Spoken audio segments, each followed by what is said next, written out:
Faruk Balikci is about to go live again.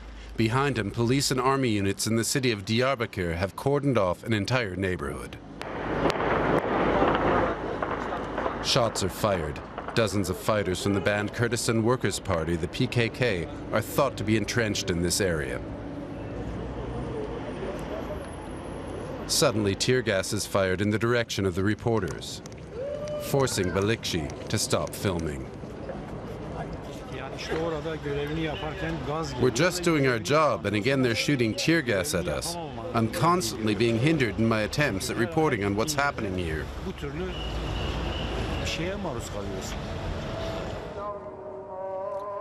Diyarbakir is one of the largest cities in southeastern Turkey. For months, the region around Diyarbakir has been in a state of near civil war. The peace process between the PKK and the government has broken down.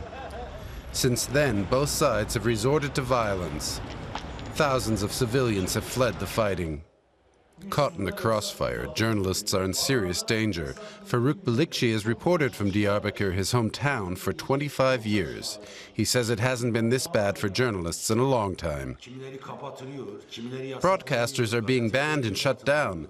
My colleagues are thrown in jail sometimes. The government has blocked us from Turkish satellites. We just found another one, but we have no idea what will happen to us tomorrow. Reporters in Turkey are feeling the pressure of the situation up close. Balikci visits an IMC colleague, Refik Tekin. He was shot 2 months ago and has been on sick leave ever since.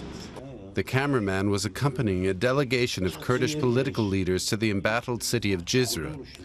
They had waved a white flag, but were shot without warning. Tekin left his camera rolling.